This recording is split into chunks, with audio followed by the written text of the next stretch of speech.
जय हिंद। दोस्तों, मेरे ख्याल से एक पोर्टफोलियो को बेस्ट डाइवर्सिफाइड पोर्टफोलियो तभी हम कह सकते हैं जब उस पोर्टफोलियो में अच्छे लार्ज कैप फंड हो या फिर फ्लेक्सी कैप फंड हो या फिर इंडेक्स फंड हो और उस पोर्टफोलियो में अच्छे मिड कैप फंड हो और अच्छे स्मॉल कैप फंड हो। तभी हम एक पोर्टफोलियो को एक बेस्ट डाइवर्सिफाइड पोर्टफोलियो कह सकते हैं। दोस्तों, मैंने बेस्ट स्मॉल कैप फंड की वीडियो बना रखी है जिसका लिंक मैंने डिस्क्रिप्शन बॉक्स में दे दिया है। और आज की वीडियो में हम top 10 best mid cap fund के बारे में जानेंगे, जिस मिड कैप फंड में हम 2024 में निवेश कर सकते हैं या फिर अपने पोर्टफोलियो को रीबैलेंस कर सकते हैं। और बहुत जल्दी मैं बेस्ट फ्लेक्सी कैप फंड का भी वीडियो लाने वाला हूं। तो बिना देरी किए जान लेते हैं कौन से है वो बेस्ट मिड कैप फंड जिस फंड में हम 2024 में निवेश कर सकते हैं या फिर अपने पोर्टफोलियो को रीबैलेंस करके अपने पोर्टफोलियो में इस फंड को ऐड कर सकते हैं। तो बिना देरी किए चलिए जानते हैं। स्वागत है आप सभी का एक नई वीडियो में। आशा करता हूं आप सब अच्छे होंगे। मैं हूं अनवर अंसारी। चलिए पेश करते हैं। तो दोस्तों, अब आप देख सकते हैं हम आ गए हैं लैपटॉप की स्क्रीन पर, ताकि हम ये जान पाएं कि कौन से हैं वो बेस्ट मिड कैप फंड जिस फंड में हम 2024 में निवेश कर सकते हैं या फिर 2024 में अपने पोर्टफोलियो को रीबैलेंस कर सकते हैं। दोस्तों, मैंने बेस्ट मिड कैप फंड जानने के लिए कुछ इंडिकेटर पहले से ही अप्लाई कर दिया है ताकि आपका समय कम से कम लगे।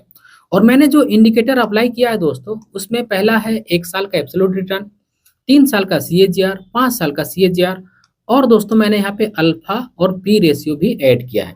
इन सारे इंडिकेटर से हमें ये जानने में मदद मिलेगी कि किस फंड में हमें निवेश करना चाहिए। पर्सनली मेरी मैं बात करूं दोस्तों, तो मैं 5 साल के CAGR के बेस पर किसी फंड को सेलेक्ट करूंगा, लेकिन मैं सारे पैरामीटर्स भी चेकआउट करूंगा। तो सबसे पहले दोस्तों मैं देखने वाला हूं AUM साइज, यानी कि एसेट अंडर मैनेजमेंट। इसका मतलब ये है दोस्तों कि किस फंड के पास कितना पैसा मैनेज करने के लिए है, सबसे पहले हम वो जानेंगे। तो मैं यहाँ AUM पे क्लिक कर दे रहा हूँ। जैसे ही मैंने AUM पे क्लिक किया दोस्तों, तो आप देख सकते हैं हमारे सामने HDFC मिड कैप अपॉर्चुनिटीज आ गई, जिनके पास 52,137 करोड़ रुपए का AUM साइज है। यानी कि बोल सकते हैं दोस्तों कि बहुत ज्यादा पैसा HDFC मिड कैप फंड में लोगों ने लगा के रखा है। दूसरे नंबर पर कोटक इमर्जिंग इक्विटी फंड है, तीसरे पर एक्सिस है, चौथे पर निपॉन है, पांचवें पर DSP है, छठवें पर SBI है, सातवें पर मिराई है, आठवें पर PGI है, नौवें में UTI है और 10वें पर सुंदरम है। एक बात और मैं बता दूं दोस्तों कि ये जो AUM साइज है ना, ये पैरामीटर्स नहीं होता है किसी म्यूचुअल फंड को सेलेक्ट करने के लिए।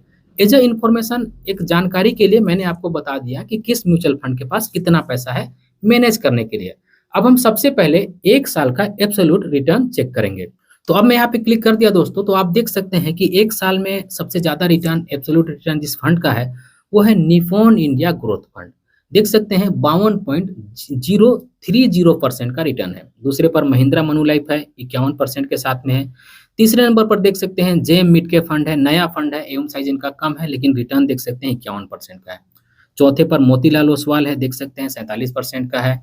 और पांचवें पर देख सकते हैं VOC मिड कैप फंड है, जिनका रिटर्न भी आप अच्छा खासा देख सकते हैं 46.88% का, यानी ऑलमोस्ट बोल सकते हैं 47% का रिटर्न है।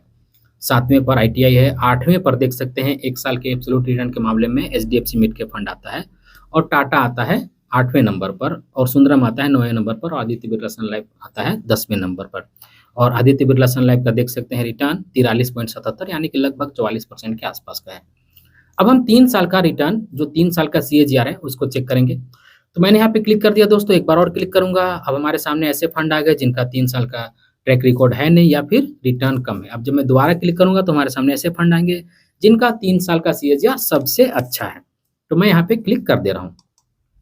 तो अब आप देख सकते हैं दोस्तों कि 3 साल के पैरामीटर पर जो सबसे ज्यादा रिटर्न दिया है वो है Motilal Oswal mid cap fund, 36.26% का एक शानदार रिटर्न है दोस्तों। दूसरे नंबर पर क्वांट मिड कैप फंड है 35.62% का, ऑलमोस्ट 35.5% का। तीसरे नंबर पर निपॉन इंडिया है दोस्तों, देख सकते हैं 32.28। चौथे पर महिंद्रा मनुलाइफ है, तो देख सकते हैं दोस्तों 31.80। और पांचवें नंबर पर हमारा देख सकते हैं HDFC मिड कैप फंड है 31.26। छठवें नंबर पर ईडलवाइज है 29.66% के साथ में। सातवें नंबर पर देख सकते हैं मिराई है 29.16% के साथ में। आठवें नंबर पर SBI है 28.54% के साथ में और 9वें नंबर पर सुंदरम है और 10वें पर कोटक है। तो दोस्तों अब हम 5 साल का रिटर्न चेक करेंगे और मुझे लगता है दोस्तों कि इसी 5 साल के पैरामीटर यानी 5 साल के CAGR के बेस पर ही हमें किसी फंड का सिलेक्शन करना चाहिए। तो मुझे लगता है दोस्तों कि 5 साल का CAGR जिस फंड का अच्छा होगा उसी का हम चुनाव करेंगे। लेकिन दोस्तों उससे पहले 2 इंडिकेटर मैंने और लगा के रखा है यहाँ पे, अल्फा और दूसरा पी रेशियो। तो हम इसको भी पहले चेकआउट कर लेते हैं, आखिरी में हम 5 साल का सीएजीआर चेक करेंगे।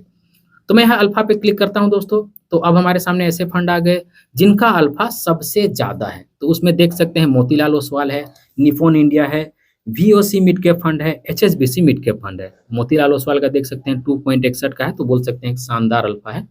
और बाकी का भी आप यहाँ पे पी रेशियो देख सकते हैं। यहाँ पे देख सकते हैं दोस्तों, ये जो रिटर्न हमें देखने को मिल रहा है यूनियन मिड कैप फंड, इसके बाद जो नीचे जो अल्फा देखने को मिल रहा है सारे अल्फा माइनस में है।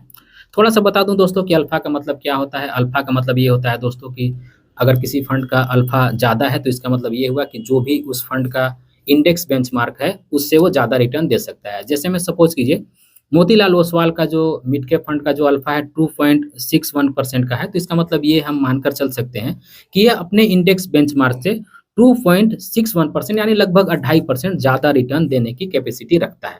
अल्फा का मतलब ये होता है दोस्तों। और पी रेशियो का मतलब ये होता है दोस्तों, पी रेशियो मतलब प्राइस टू अर्निंग रेशियो, यानी कि कितना पैसा लगाना पड़ रहा है हमें किसी पैसे को कमाने के लिए। तो पी रेशियो जितना कम होगा दोस्तों उतना अच्छा बात होता है। तो मैं यहाँ पी पर क्लिक कर दिया दोस्तों, तो आप देख सकते हैं ऐसे फंड हमारे सामने आ गए जिसका पी सबसे ज्यादा है। तो बंधन मिड कैप फंड का पी सबसे ज्यादा है, एक्सिस मिड कैप फंड का भी पी ज्यादा है, क्योंकि अभी ये अपने पोर्टफोलियो को रीबैलेंस कर रहे हैं, तो अपने पोर्टफोलियो में ग्रोथ वाले फंड रख रहे हैं, उनका पी रेशियो थोड़ा सा तो ज्यादा होता ही है। अब जब मैं दोबारा क्लिक करूंगा दोस्तों, तो आप देख सकते हैं हमारे सामने ऐसे फंड आ गए जिनका पी रेशियो कम है।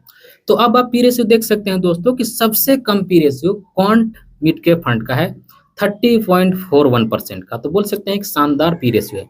दूसरे पर एचडीएफसी है, तीसरे पर महिंद्रा मनु है, चौथे पर मिराई है, पांचवें पर आदित्य बिरला है, और छठवें पर आईसीआईसीआई प्रू है, सातवें पर एचएसबीसी है, आठवें पर फ्रैंकलिन है, नौवें पर डीएसपी है और 10वें पर ITI mutual fund mid cap mutual fund है। अब दोस्तों हम 5 साल का सीएजीआर देखेंगे। इसी 5 साल के सीएजीआर के बेस पर दोस्तों मुझे लगता है कि किसी फंड को कंसीडर करना चाहिए। अब देखिए ऐसी आपकी राय भी हो सकती है, मेरे राय से आप डिसएग्री भी कर सकते हैं, लेकिन जो मुझे लगता है वो मैं बातें आप सभी को बताने की कोशिश कर रहा हूँ। तो यहाँ पे मैंने क्लिक किया दोस्तों, अब हमारे सामने देख सकते हैं क्वांट मिड के फंड आ गया है। दोबारा से क्लिक करूंगा दोस्तों, अब हमारे सामने ऐसे फंड आ गए जिनका 5 साल का रिटर्न नहीं है या फिर 5 साल का रिटर्न कम है। अब जब मैं दोबारा क्लिक करूंगा दोस्तों, तो हमारे सामने ऐसे फंड आएंगे जिनका 5 साल का सीएजीआर सबसे ज्यादा है। ये मैं कंफर्म होने के लिए 2 बार क्लिक कर दिया दोस्तों कि गलत डाटा हमारे सामने ना आ पाए।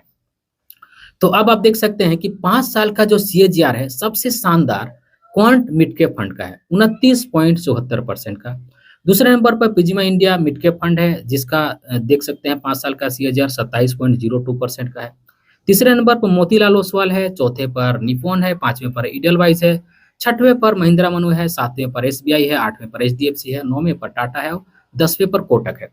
तो मुझे लगता है दोस्तों कि अगर आपके पोर्टफोलियो में ये 10 फंड है तो मुझे लगता है कि आपके पोर्टफोलियो में शानदार फंड है। अगर ये फंड है तो आपको जरा सा भी रीबैलेंस करने की जरूरत नहीं है।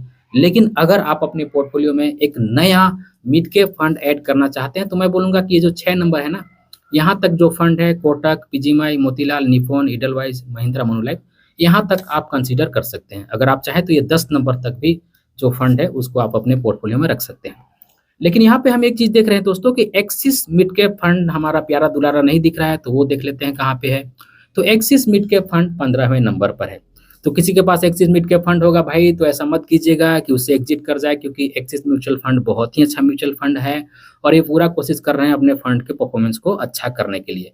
तो जब भी फंड मैनेजर की जो एक्सपर्टीज है और उनका जो भी इन्वेस्टमेंट का स्टाइल है वो चलने लगता है तो तुरंत से फंड जो है ऊपर में आ जाता है। तो मैं ये नहीं बोलूंगा कि अगर आपके पास एक्सिस है, आईसीआईसीआई है तो तुरंत से एग्जिट कर दीजिए, थोड़ा सा रुक कर वेट कर सकते हैं। लेकिन अगर आप नए सिरे से निवेश करने की सोच रहे हैं तो मैं बोलूंगा कि ये जो 5-6 फंड है, 5-6 फंड 7 फंड है, इनमें से आप किसी फंड को कंसीडर कर सकते हैं। और अगर आपके पास ये जो 10 नंबर तक फंड है, अगर इस फंड में आप पहले से निवेश कर रहे हैं तो कंटिन्यू कीजिएगा, कोई भी चेंजिंग करने की जरूरत नहीं है। तो दोस्तों मुझे लगता है कि ये वो 10 फंड है जिनमें 2024 में निवेश किया जा सकता है या फिर अपने पोर्टफोलियो को रीबैलेंस करने के लिए इन फंड को ऐड किया जा सकता है।